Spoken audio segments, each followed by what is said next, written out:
Good afternoon. My name is Zrinka Stahuljak. I am professor in comparative literature and European languages and transcultural studies here at UCLA. It is my pleasure to welcome you to today's lecture of the UCLA program in experimental critical theory, founded in 2008 by Professor Emeritus Ken Reinhardt. The ECT is housed in the Department of Comparative Literature and generously supported by the Deans of Humanities and of Social Sciences and our donors. I am very happy to co-direct EDCT with Julia Sisa, professor in political science and classics. We have dedicated this year's seminar to comparative thinking, placing comparison at the heart of what is experimental about critical theory. Comparison can certainly be understood as a predictable quest for analogies and similarities to be discovered between phenomena that we consider at the outset as comparable on account of cultural diffusion, historical tradition, or geographical contiguity. But this is not what we chose to do in this seminar. We take the disposition to think in comparison and by comparison as a fundamental way of looking at the world. And so from comparative history and anthropology to world literature and global history, how does comparison disrupt and transform modes of linear and teleological thinking? We wanted to ask, what is comparison in asynchronous, asymmetrical, and heterotopic situations? What are its conditions of possibility? And crucially for us today, what are the new questions that comparison opens up and the effects it produces in the world? You will continue to find us and our seminar guests on Zoom, Mondays from 12 to 1 PST throughout the winter and spring quarters.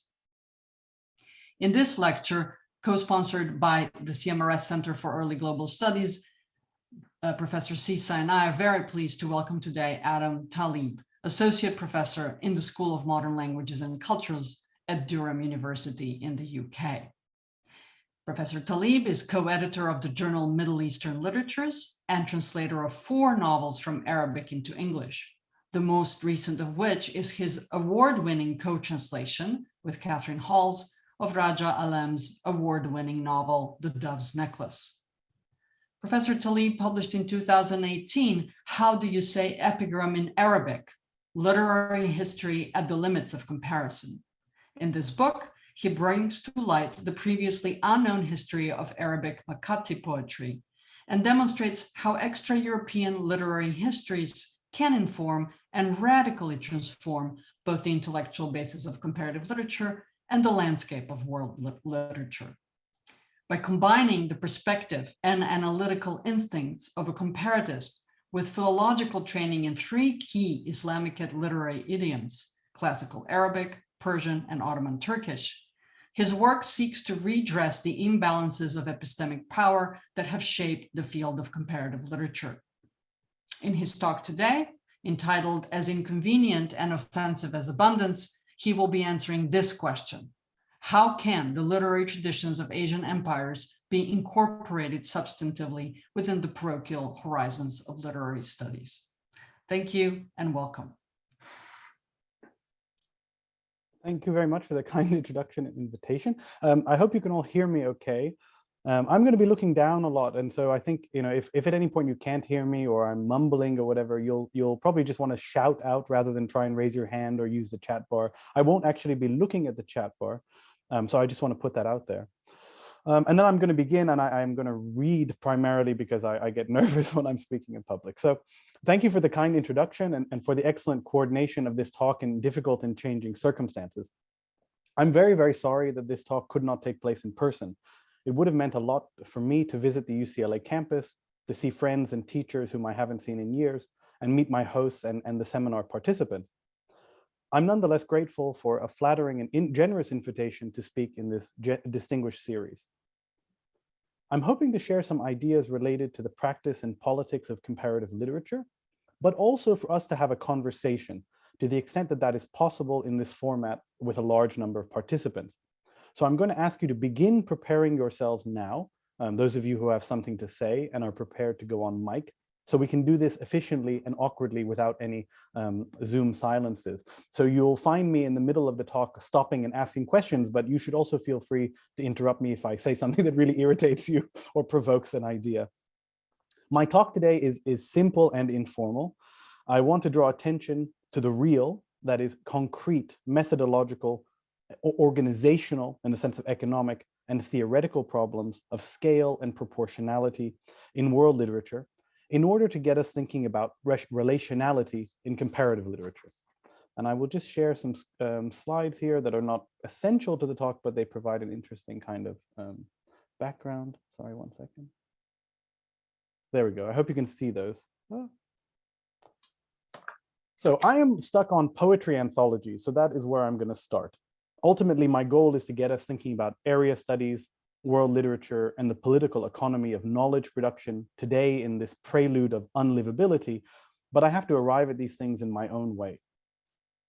It's taken me several years to begin to understand Arabic poetry anthologies in the context of the once new and once contested disciplinary formation of world literature, but it's hard now to know what to do with that knowledge. No part of me is tempted to present Arabic poetry anthologies as exemplary of world literature. But I'm going to do that today, if only just to engage you as part of an elaborate trick. So the manuscript you see here is, the earliest Arabic poetry anthology that was organized geographically based on where a poet was born, lived, or died. And it's compiled by Abu Mansur al-Tha'alibi, who died in 1038. The anthology is called Yatimat al-Dahr fi Mahasin Ahl al-Asr, or the unique pearl of our age, the best works of contemporary poets. So as I said, al-Tha'alibi dies in 1038, which puts this anthology at the end of about 2.5 centuries of professionalized poetry collection, and at the cusp of the biographical dictionary revolution that will determine the shape of Islamic history writing ever after.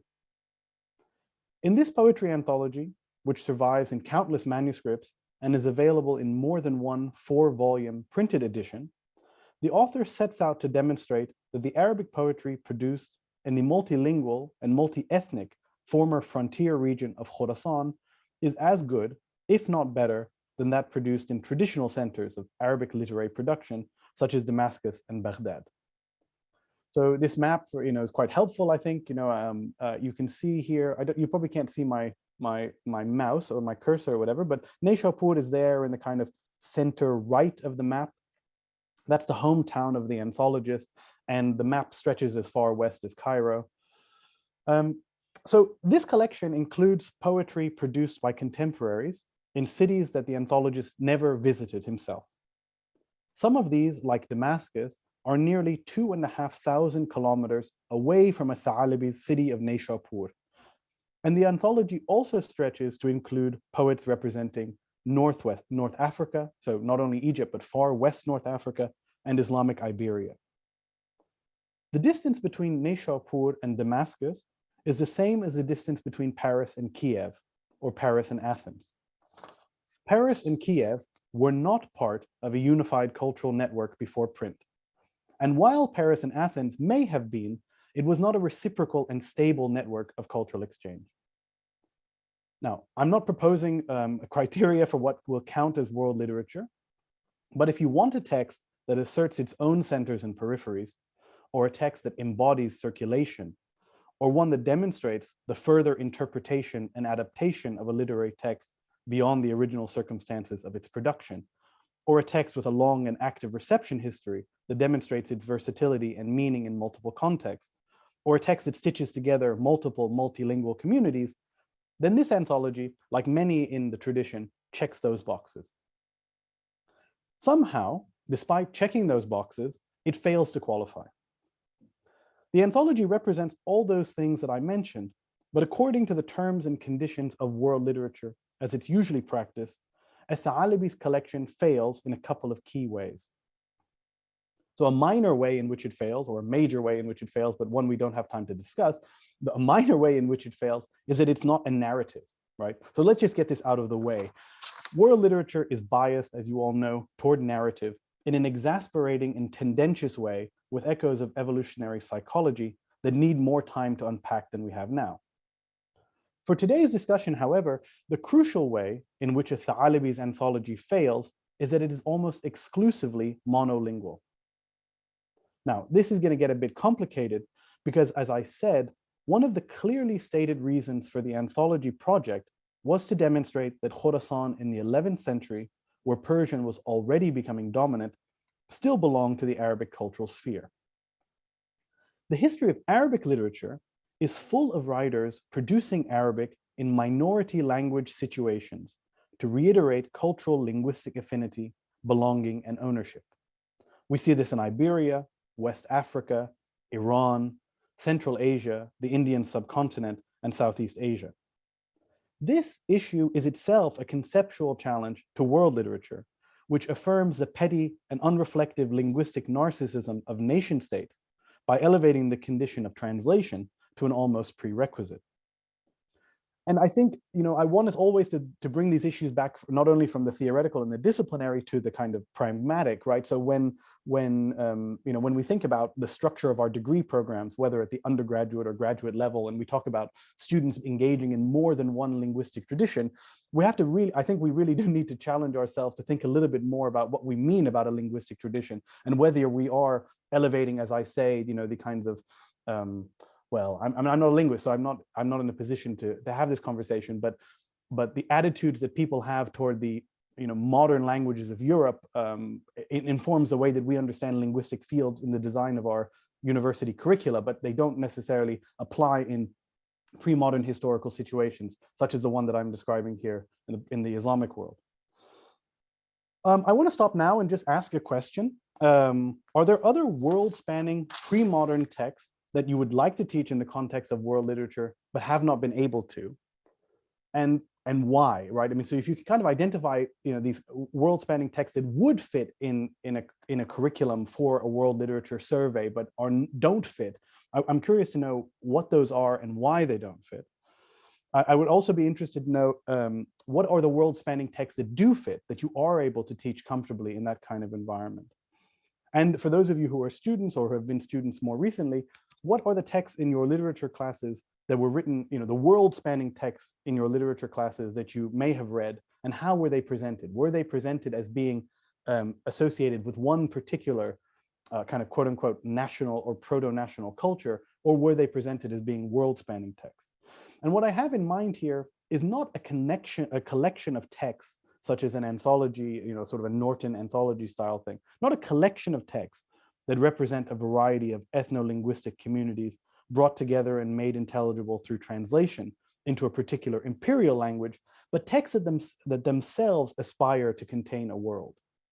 Now, that's a broad series of questions, and I don't know whether anyone has any immediate responses to them. If you do, we can field some. If not, we can always come back to it. So you can raise your hand or just speak up, anyone who wants to come in here, especially those of you teaching, actively teaching world literature this semester.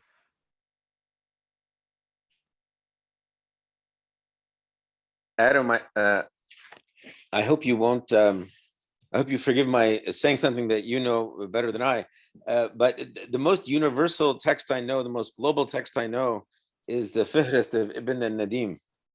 And I'm limited, I'm unable to teach it because the existing English translation is so bad. Okay, well, tell us what it contains and why you think it's the most universal text. That's a big claim. It's a catalog of everything available to be read in Baghdad in the 10th century. And it begins with the world's writing systems, covers the scriptures of other religions, finally getting to Islam, covers philosophy, grammar, philosophy of all kinds. It's a catalog of books. And so it's this tantalizing buffet of things, many of which are unattainable. And it's full of biographies of authors, classical and modern, up to the 10th century, and literally covers from Spain to China. Mm-hmm. Yeah, sure. Okay. That's a very good summation. And of course, that is a kind of, that's one of those kind of canonical texts that you would like to make available to students at all levels and to other researchers, right? And as you say, the translation history of the text is complicated, but there is a new translation underway, isn't there? Devin Stewart has been promising to do one for years, and he's one of the few who could pull off almost all of it by himself. But I think it's about 17th on Devin's list of enormous projects. Right. Okay, well, hopefully he'll get to it. But that would be a very interesting test case, I think, for the kind of the current formation of world literature, because as you say, it is, you know, encyclopedic, right? Not only in its scope, but also in its presentation of material, right? So you might, I mean, I'm curious to know whether in places like UCLA, the turn toward encyclopedism has made its way to world literature, or whether that's something that's still firmly in intellectual history or history of knowledge classes. But that's a very good candidate for one of these texts. And as you say, it's missing partly for pragmatic reasons, right? Partly because the translation is not something you would want to teach. Are there other texts? Can I jump in here, Adam, just because you said, when you were talking, you said translation is almost a prerequisite of world literature. Is that what you had in mind, what Michael Cooperson just brought up, which is that, you know, Michael, you can't teach this text because the translation is so bad. Is that what you had in mind, Adam? For as a sort of prerequisite, or what did you mean by translation when you said that, translation and world literature? And then we're going to turn to Abi Samra's question. So essentially what I mean, of course, Michael's point is a very valid and pragmatic point that we have to deal with on a daily basis as we're putting together reading lists, right? But what I meant when I'm talking about the precondition of translation is I'm trying to bring to light a sort of different historical situation in the history of the Muslim world, where essentially you do have this kind of supranational hegemonic intellectual language, right? And often Arabic is analogized to Latin, but my you know, very poor understanding of the history of Latin production in medieval Europe, for example, doesn't really chime with the function that Arabic served, right? So one of the interesting things about Arabic is that it's being, you know, it is itself not only the kind of vehicle for a supranational conversation, but it is, of course, it's this kind of political shibboleth, right? So it is, you know, the production of Arabic and the promotion of Arabic in minority language situations has a kind of cultural and political symbolism that may or may not be true of Latin in medieval Europe, which I can't really speak to. And in that sense, world literature doesn't really compute, right, with the historical linguistic situation of the pre-modern Muslim world, where translation is operating constantly in the history of Muslim, you know, Muslim thought and intellectual production, but it's operating kind of under the surface, right? We rarely have clearly demarcated instances of translation, although we know, because we have an idea of the historic linguistic situation, the translation was constantly taking place, right? So, and there has been work on this, you know, Michael knows it very well, and Alexander Key has written a recent article on the translation of Persian poetry in Arabic and things, but it's clear that the historical operation of translation is being concealed in some way, primarily in the Muslim world. Thank you. And Tom Abi Samra? Yeah, I mean, Adam knows and that I'm working on a travelogue from the early modern Ottoman, Arabic-speaking Ottoman world. And I mean, I just think that, you know, so I'm doing my MA right now. And so where, you know, and part of the seminar is like, you know, sharing your text with other people. And then most people, you know, would just like pull up the translation of their text and present it. And I had to like sit and like, you know, for like 3 hours to translate a couple of pages that included difficult to parse poetry. But I mean, to think about, I think, you know, if we think of like the early modern world or global early modern studies, you know, we can think of, I think of travelogues as, you know, inherently trying to encompass a sort of world. And we have a lot of examples, you know, starting with Mandeville up to the modern period of travelogues, for example. But I think, you know, counterparts to that, I mean, I know at least in Arabic, you know, we have Ibn Battuta, I think, who's probably translated. But yep. Other than that, I struggle to think of something. I mean, I don't know. I don't say this certainly, but I think that, I mean, if we want to enable that sort of also thinking about a global early modernity, for example, and to contribute to that discourse, I don't think it's even possible for people who don't work in Arabic to be able to, you know, use these materials that are quite interesting. Like, for example, as a counterpoint to Mandeville, the many travelogues to Jerusalem from the early modern period. So yeah, this is Well, my see, that's very interesting. I think we're going to come back to both what you have said, Tom, and what Professor Cooperson's point was, which is about the availability of these texts and the kind of the kind of syllabuses we dream of creating, the ideal syllabus versus what we actually have on paper. And it will tie back, I think, to the final portion of my talk, but you'll have to be patient. So the reason I'm mentioning a Thalabi here is because it epitomizes a central theoretical obstacle that, in my opinion, is facing the study of pre-modern Islamic cultures and societies. And I am in danger of becoming a bit predictable because I've become obsessed with this question. But but the question of scale in comparative literature, and specifically how to accommodate Arabic's vastness in terms of its geographical spread, historical duration, and the volume of work that survives, is something that keeps me up at night.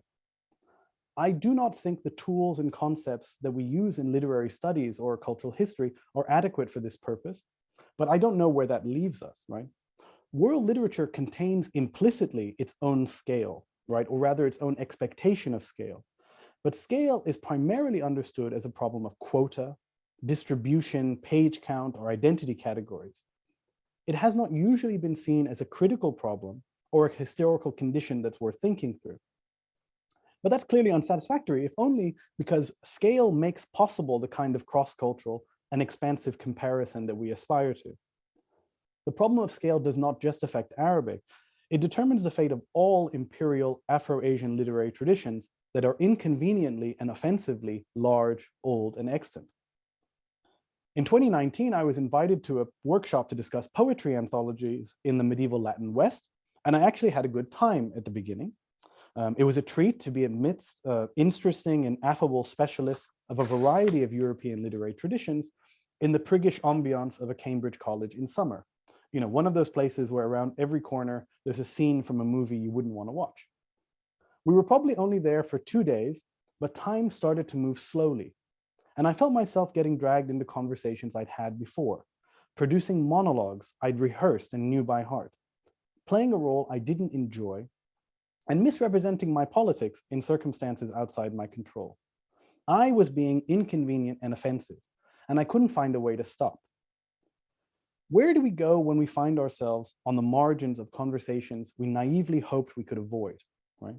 Why do we repay offense with offense when we want collectively to escape an absurd and arbitrary cycle that demeans us all? I say we, but of course you may not have had these experiences, or you may have found ways to cope with them more successfully and more effectively than I have. One of my closest interlocutors over the past few years is someone whom I respect and admire, and someone I truly care for, but I cannot resist offending this person who works on the intellectual history of pre-modern Europe by questioning the validity or propriety or political implications of their life's work. I'm a post-colonial bully, but I know I don't want to be, right? I had thought that by moving from an area studies department to a comparative literature department, my horizons would open and I would be challenged. But that has only partly been my experience, right? I have certainly learned a great deal. There's no question about that. But I've also withdrawn from the academy over the past few years. The more established I get, the more alienated I become. Now, this is in part because I find other environments more intellectually stimulating, but also because I don't like being at the margin, right? I don't like being made to feel that I'm at the margin. And I've been able to withdraw because the other world in which I'm immersed intellectually, culturally, politically, and effectively is rich and can be all-consuming. But I don't know if I'm serving that world by cutting off my ties to the other. It isn't always easy to recognize when you have too much of something. And it's especially difficult to predict what problems excess might cause. Too little becomes apparent very quickly. And because having too little of something is closely related to having none of it, it's actually quite easy to understand the difficulty posed by having too little. But too much is deceptive, right? Too much is like having extra and having it for later and having to share. So too much hardly seems like a problem to the person who has it and their close friends. Too much might imply too little for someone else, but that someone else and their problem aren't always easy to discern, and they're easy to ignore. It's strange to complain of having too much, or to locate one's problems in having too much. But it's clear to us now, as our world faces the doom of an accelerating too muchness, just how much trouble too much can bring. I mean, too much is not a new problem, right? Ascetic trends in religious belief present the condition of having too much as decadence and characterizing it as experiencing a lack of purpose, listlessness, and narcissism. But too much and too little imply adequacy, sufficiency, the right amount. This right amount is often imprecise and inchoate, but it exists as a normative ideal against which phenomena are graded and judged. What does the right amount represent in world literature? When I say world literature, I'm referring to a specific constellation of institutions, norms, and expectations that have produced a way of thinking in English about literature and literary traditions around the world in the past and present. World literature has grown out of a generally expanding category known as literature, which was never purely national or monolingual. And comparison as a method, organizing principle, and a way of knowing is central to how knowledge of world literature, as well as the older category of literature, is produced. I'm not going to recall the history of philology for people who know it better than I do, but I want to reinforce this point, right? The knowledge formation known as world literature, that is the industry that trades in world literature, has existed for far longer outside the academy than within it, because universities are downwind of culture. They may be the places where culture is digested, renamed, and explained, but they rarely lead the way. So back to the question, right? What counts as the right amount in world literature? In ancient times, there should be a national epic, right? In prose or in verse. And if you don't have one, you should start looking for one and you can find it, or you should cobble one together from pre-existing texts, or let clever scholars come and read epic into some other work of relative antiquity. You'll need some lyric poetry too. The more intimate and personal, the better. The ancient world has to be a scary place of imminent danger and fears of destructions and distances and strangers, and characters have to be filled with dread, right? This is so modernity can present itself as the conquest of nature, the conquest over nature, and the imposition of order.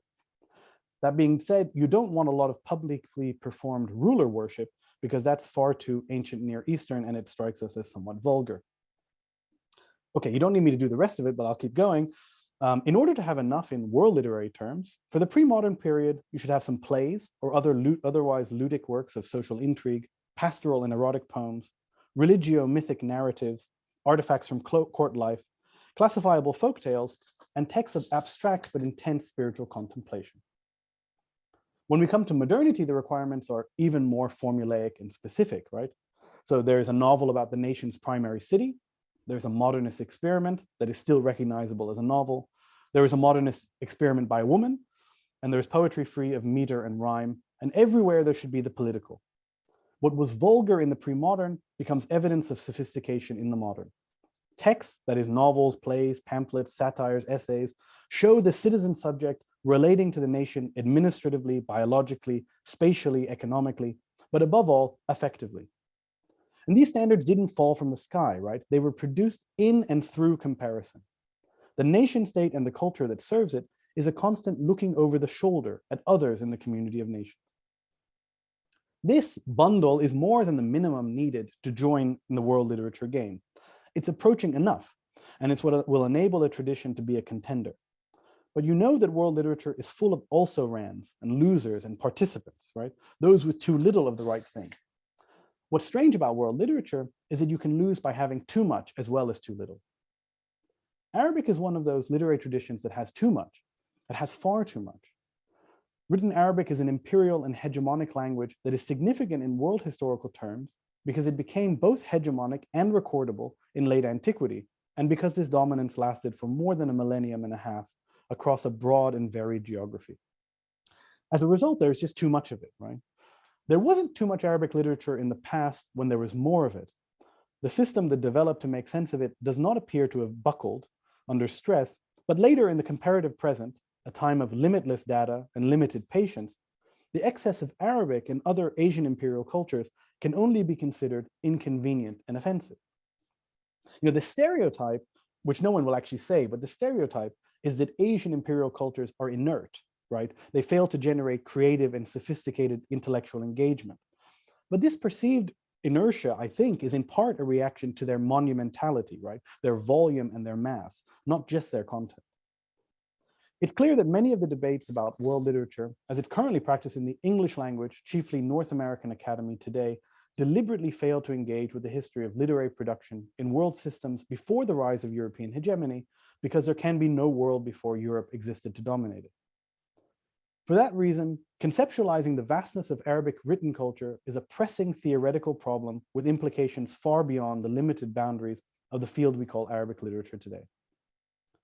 The most important commentary on 6th century poems written in the Arabian Peninsula was written in Iberia some 5 centuries later. But who cares, right? We can know these things while also recognizing that they don't matter. They did once, but they don't now. And my hope, I think, is to help to build the discourse in which they may matter again. The unprecedented scale of the non-European past is both analytically inconvenient and politically offensive. It is the disorderly conduct of the past that invites disorderly conduct in the present, and in that sense, it can be sublime. In my preview for this talk, I suggested that literary studies developed in early modern Europe in circumstances of cultural scarcity and narrowness. But of course, I don't really mean that, right? There is no such thing as cultural scarcity. Although that has often been the way that Eurocentrist cultural histories have described and continue to describe the societies that are deemed unworthy of autonomy, societies that invite colonialism, neocolonialism, and Orientalism. It isn't fair to talk about cultural scarcity, but it is, I think, appropriate to talk more frankly and more vocally about this problem of scale. Scale is a conceptual challenge that speaks directly to debates about world literature, as well as to academic self-definition and boundary drawing. Any world, no matter how big you draw it, will have its margins. What I want to do today is to ask you to reevaluate your relationship to scale, to look for a pre-national, post-national, or anti-national sensibility that explodes contemporary expectations of pre-modern parochialism. In order to do that, we have to first ask ourselves if we really aspire not to be parochial, or whether our analytical frameworks, our epistemology that is too rooted in the parochial, that is the national, to embrace something approaching a world, right? I think for me, the 3 key ethical questions I would ask to an audience like this is, how far back do you want your comparative literature to go? What is the relationship of comparative literature as a discipline to the nation state? And what do we, as people practicing comparative literature, owe to the cultural traditions that did not write or whose writings were not preserved? How does UCLA present comparative literature in the classroom? I don't ask this in order to embarrass my hosts or accuse individual academics or academic departments of hypocrisy. I ask because I'm in exile from comparative literature, and I can't always remember what I used to think world literature or comparative literature was before I developed these current idiosyncrasies. I learned a huge amount at UCLA, and I'm proud to be a graduate of this department. And I'm also very grateful to one of my teachers, whom I won't name, who told me very gently in my final year that my research interests weren't compatible with comparative literature. In many ways, that person was incontrovertibly right, but I will of course spend an entire career trying to prove them wrong. And so it is with children and their parents. There are at least 3 reasons why my interest in the history of classical Islamicate poetries and their intersection with histories of gender and sexuality does not fit a traditional comparative literature department. It's too old, too alien, too obscure. You can see from the undergraduate courses in comparative literature that UCLA offers that comparative literature is primarily imagined as an engagement with the cultural, intellectual, and political lives of moderns. There are a few survey classes that cover antiquity and the Middle Ages, but the sample texts tend to be those that moderns in Europe would have studied and made reference to. There is also a clear preference for European national icons, right? So Dante, Cervantes, Shakespeare. And I'm just basing this summary on a quick look at the course catalog, but it chimes more or less with the syllabi of courses taught in my own department. And that's also informing my understanding of how the boundaries of the field are drawn. Modernity is, of course, very interesting, but for me, Arabic represents an alternative history where no one nation can claim it, and where we can access cultural and intellectual lives before the imposition of European economic and epistemic hegemony. In that regard, the material that interests me is not only too old for comparative literature, it is too alien, right? There are plenty of old texts in the comparative literature classroom, right? The first few chapters of Mimesis aren't about graphic novels. Gilgamesh has probably never been more famous in history than it is today. But some paths are more transparently familiar than others. Some paths are worth learning and learning from, because they are seen to have ended and to have paved the way for a copacetic modernity, while other paths are a constant recurring state. And because the Muslim world is considered inherently atavistic, its past attracts a taboo. North American and European universities look out at the world and ask, what lesson can we learn from their past if they haven't learned it yet themselves? Twice over the past few months, academics have tried to engage me on Afghanistan, and both times it has seemed so cynical that I can only assume it comes from a place of deep naivete. One time, when a postdoctoral applicant was trying to get funding to come to a project on the representation and uses of gender in medieval rulership advice texts, they were encouraged to, quote, play up the large potential for contemporary relevance, including Afghanistan today, end quote. The other was when a scholarly association that I serve on was drafting a statement about the dangers faced by Afghan scholars, translators, and cultural workers after the retreat of NATO forces. More than one of my colleagues wanted the statement to call on the US government to listen more closely to academic experts of the region's medieval histories. In both instances, I held my tongue because I knew that if I didn't, I would find myself being inconvenient and offensive once more. The US Research University gets a lot of attention, but hardly enough. These are such wonderful and awful places where some of us are lucky to spend our entire adult lives. The ambition is to substitute the world, right? To reproduce it in miniature, to know it and make it knowable. But is that ambition predicated on imperial horizons or on national ones? And how does the comparative literature we do depend on our analysis of that question, right? Our answer to that question. It's fashionable, to call a certain way of knowing the world area studies. And of course, the link between those academic departments and the US government is historical and self-evident. But this way of dividing up the academy imposes a hierarchy of center periphery, center fringe, center margins to concentrate power and prestige where it's always been concentrated. Can you really believe that educated people allow themselves to use the term area to describe entire worlds because of who lives in them, because they are the lands of extraction, and because their systems of knowledge were denigrated and erased? I think we have no sense of scale, and I think without a sense of scale, we can have no ethics. We all agree that the current orientation of our discipline, comparative literature, is unfair. That is to say, it is unequal. But that agreement hides a larger and more politically consequential disagreement. The knowledge that our discipline is unbalanced and Eurocentric has failed to instigate the realignment and reinvention that is required to open the way to radical alternatives. I hope that a more sincere and more inquisitive engagement with the problem of scale will reveal the unacknowledged orders of magnitude of that imbalance and the almost farcical condescension that has given us a token exemplar or two in a syllabus or an entire curriculum. In my own marginal work, the solution, or rather the method I want to model, is clear and simple. First, I will endeavor to the best of my ability to embed toolkits for the research that I do in the work that I publish. Academics are snobby about publishing with selective university presses, but these publishers rarely allow you to publish texts in original non-European languages or to include copious biographical information that can be used as finding aids. Academics also rarely use their personal websites, if they have them, to share extra materials related to their research. Because my work is somewhat technical, and I've had the privilege of a long and excellent training, I feel impelled to do this kind of thing. Today, trained specialists are not finding secure employment, and this is already affecting the training of PhD students. Humanities departments in universities across the world, especially in the Middle East and North Africa, are being defunded, closed, surveilled, and abandoned. There is no alternative but to make our work transparent and accessible, and to write in an idiom that is welcoming and legible. The second point follows from the first. We exist in relation to one another. The things we do, say, and think are not entirely our own, and they are not exclusively for ourselves. The same is true of the materials that we read, study, teach, and embrace. Comparative literature has romantic associations for me because those are the many syllables I spat out when I was being asked to define myself, right? To defend my blooming adult consciousness by my parents and the rest of my family. But I know I don't mean the same thing when I say that collocation today. At the time, I understood it to mean, I understood it to mean the science of literary studies, right? The methods and techniques of literary analysis developed by great European men.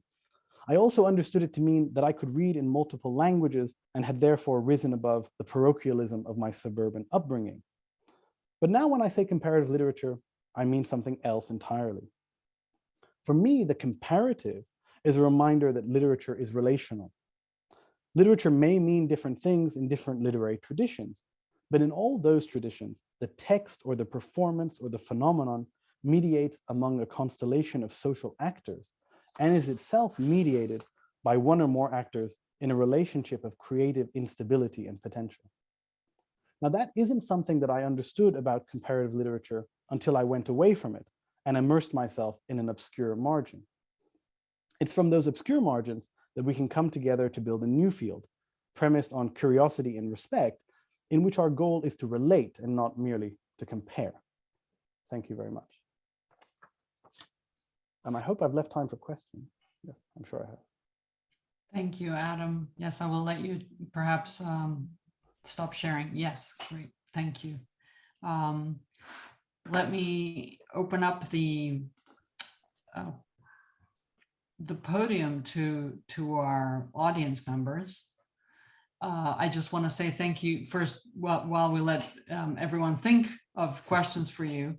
I do want to sort of express what I think I got from your talk, important for my own work, very much as a pre-modernist, as a medievalist, and trying to think about world literature, which is that obviously the biggest problem perhaps we have for world literature is that's been defined, as you poignantly walked us through it, by modernists, right? So that pre-modern categories wouldn't work in the same way that modern categories. In fact, what you've shown is the flip between the pre-modern and the modern, right? What is used to exclude the pre-modern because it's a certain way is then good for the modern in terms of time periods.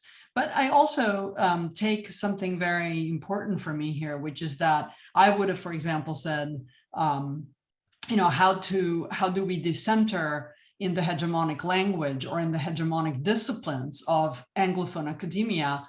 How do we decenter in this hegemonic language precisely, given that the hegemonic language is of that center we're trying to decenter? So how can we do that? How can we do that in English and in Anglophone disciplines to decenter them when it's kind of a package, the way this hegemony is produced? And that's one thing. And perhaps this is, what you've had to do is to step away, right? Or to be between two worlds and different ways of creating a work. But the other thing I was really striking to me in your talk is that I would have said, for example, well, how do we undo the national and hence colonial categories of literary study? For example, something I've been interested in is the question of genre, which I find to be defined by national and colonial categories very often.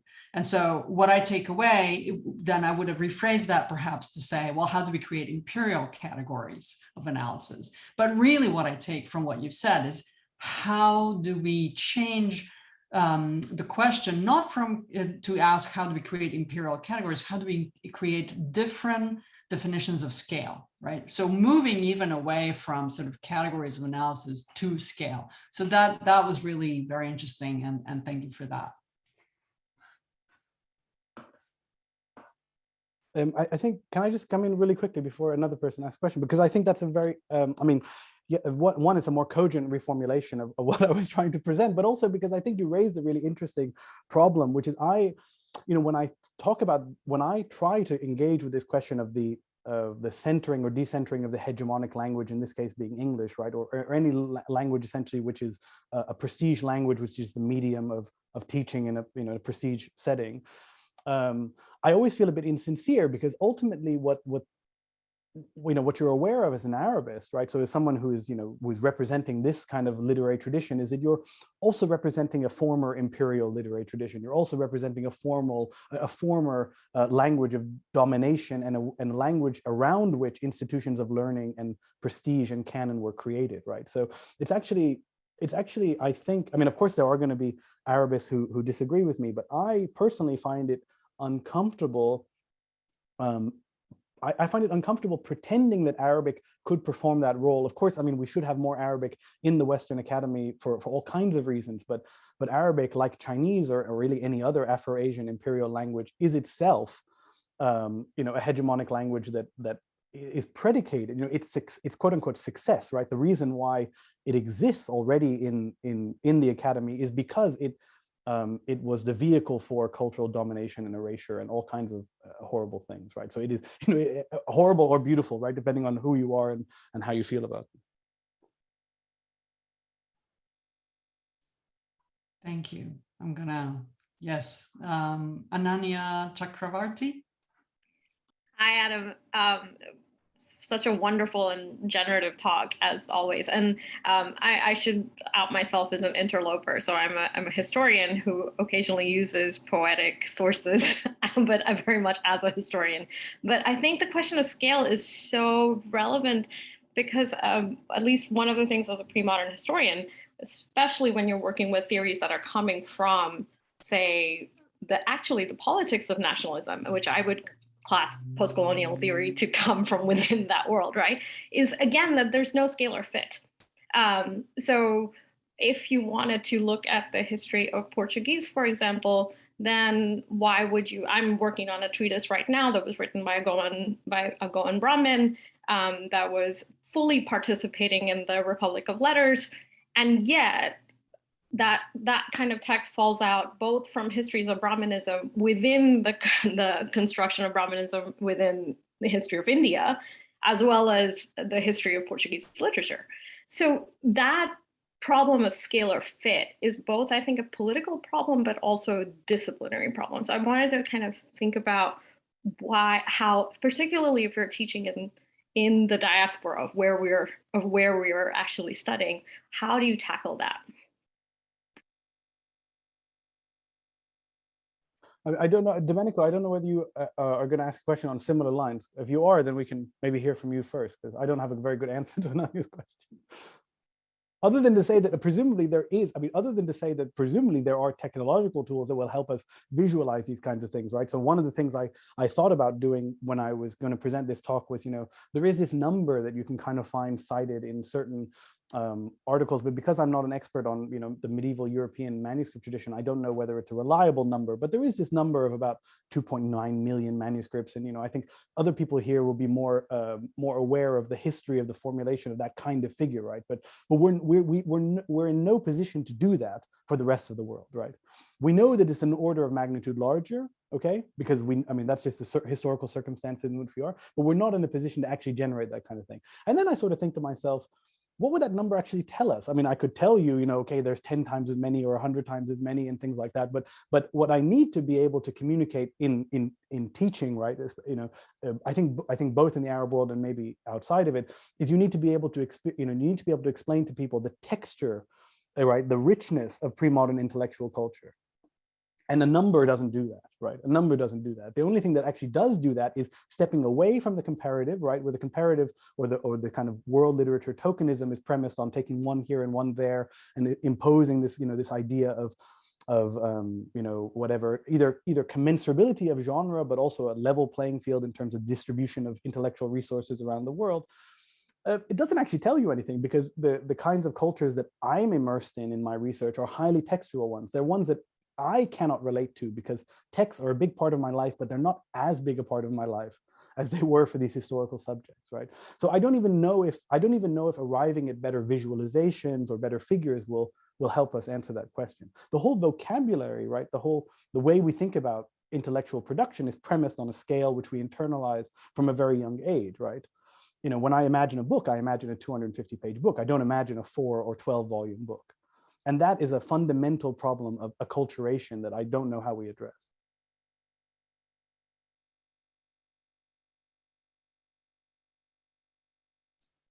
Domenico, Ingenito. Yes, hi, Adam. I thank you for your provocative, radical talk, and I'm glad that you ended with a opening and toward the actual concrete ways of dealing with this impasse that we all face in different departments, not only from the perspective of comparative literature.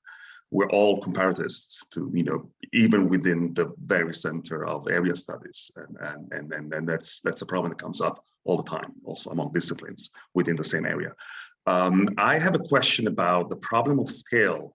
Actually, not the problem of the too much, the excess, when it comes to the pleasure of reading and the connection between the need, the quest for meaning that informs one's research, and the imperative of we have to study this, we need to produce arguments, we need to somehow scientifically address the meaning of this text and come up with theories and come up, publish books and so on, versus the wild, uncanny at times pleasure of reading, and the too much does affect, right, and eliminate in many cases the pleasure. I think in terms of, for instance, from the perspective of Persian literature, I know that during my own lifetime, I won't be able to read 1/10 of any pre-modern poem that is available to us. But if we consider the early modern Persian poetry, so including Mughal India and the Ottoman world, I will need 2,000 lifetimes in order to get to 1/10. So the reaction of some scholars to this excess is to stop reading. I realize how the majority of the books that are being published today in the field of early modern Persian literature never really deal with I'm thinking in terms of lyric poetry more than anything else. That coming from a place in which the texts themselves, the primary sources, are never read, if not as a source to extract the general socio-political, cultural narratives. But there is absolutely no interest in going there, because the main pretext is that it's not good literature.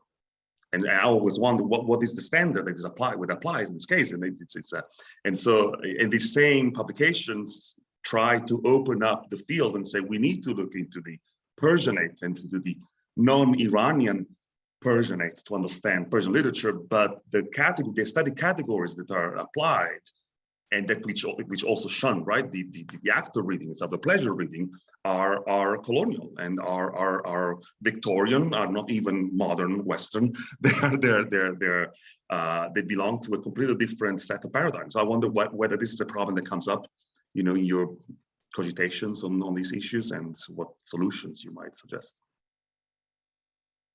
Yeah, I think it's for me, this is like it's a perennial thing that just causes a lot of anxiety, right? Because you kind of think to yourself, well, there's a limited number of resources. Those of us who are actually in secure employment, or very few, those of us who've had the benefit of this training, there's not many of us to begin with. We're not growing in huge amounts, and you don't necessarily know what to do, right? So you're torn between, you're torn between producing arguments because you have things to say, reading for your own pleasure, because if you spend too much time producing arguments, you forget you forget why you did it to begin with, and also training, right? So the amount of energy that you or anybody else puts into teaching and editing and training, postdoctoral or pre-doctoral scholars and things like that, is you're constantly being stretched in all these directions. And in the meanwhile, right? I don't know about you, but if you're subscribed to these email lists, you're getting, you get conference announcements, or you get announcements for special issues and stuff like that, and really you find people working on one author, 12 people working on one author or whatever.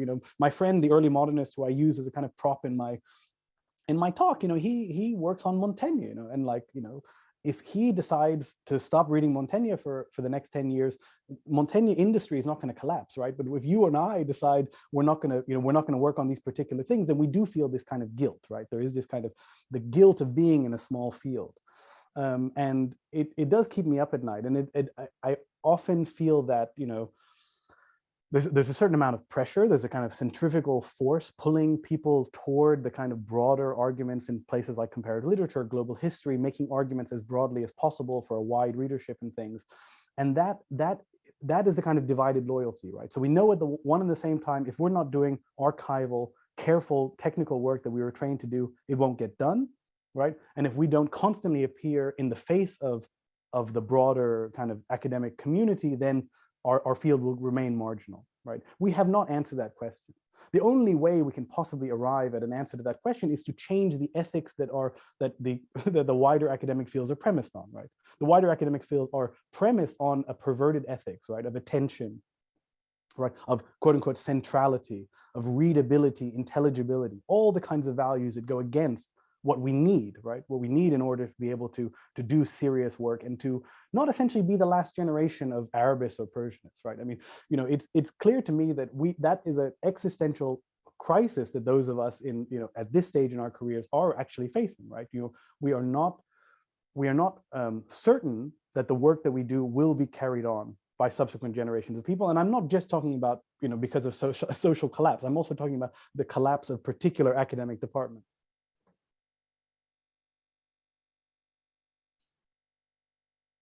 Domenico, did you want to follow up or?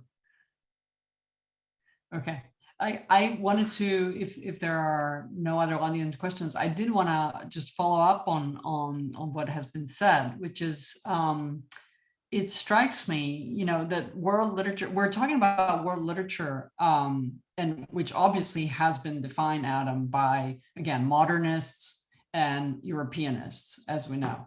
And fine, so it's modernist. Okay, so it's Eurocentric or produced by European language comparatists. So it proposes a universalist idea of what the world would be, right? Which is that we know we kind of have to have this totalizing library of world literature. And then it imposes, you know, as Domenico was just saying, it imposes the aesthetic evaluation and probably formal kind of qualities. What is good literature? What we should be reading, as opposed to, and this, what is good literature? What we should be reading really raises the other question for me, which is, what is the paradigm of the world, right?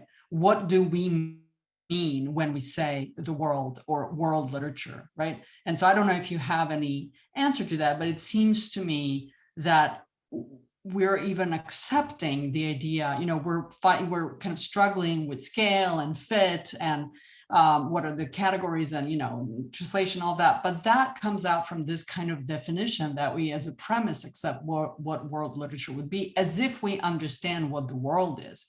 My question is, what is this paradigm that world is?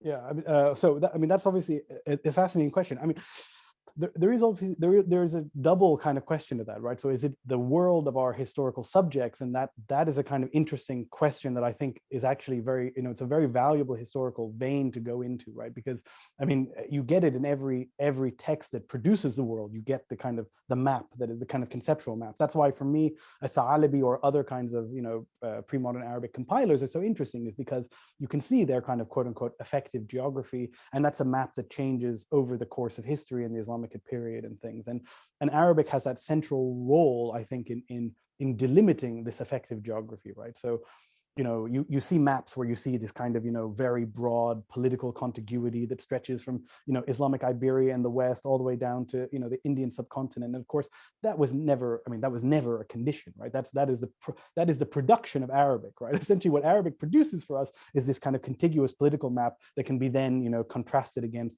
Christendom, right? But of course, for me, the question of the world shifts, right? It's not a stable definition, right? So my world, when I'm inhabiting my you know, when I'm in a place like this, or when I'm in my home university and teaching students and having to relate to colleagues who are primarily Europeanists, is a particular world. And when I'm in a place like Cairo and talking about the world, I have a very different thing in mind. And you know, the readers that we interact with, right, be they students or just be they, you know, readers, are also accessing the world primarily through one or a couple of languages, not a huge amount of languages, and what's available to them, or the way that their kind of effective relationship to other worlds is also, I mean, anyone who talks to a German reader or a French reader or an English reader knows that their map of the world and literary production is very, is very different, right? And of course, the world is also a political question, right? So it's not simply an affective question. It's not simply a question of relationality, where you are, but also a kind of political question, which is where are you actually directing your orientation of the world, right? Are you looking north? Are you looking east? Are you looking west? Or, and that also changes for me depending on where I am. I mean, one of the things I've realized about myself is that I really can't accommodate an entire world in my mind, right? And I don't want to. I mean, it's not something I aspire to, right? It's not simply that it's not simply that I have a limited amount of computational power in my brain, which I do, but I don't really aspire to it, and keeping tabs on cultural production around the world, even just in English, is not something that I aspire to do. And I think that's a kind of conversation we have to have with our students, because when they come to us, we project certain expectations, right? We sort of project cultural expectations of what is honest intellectual engagement with the world, and we never really allow them to particularize it based on their own preferences. Well, thank you for that. I see that there are no further questions, so we have come to the end of our public talk today for the Experimental Critical Theory program. Thank you, Adam. Thank you to our audience members, and see you next time.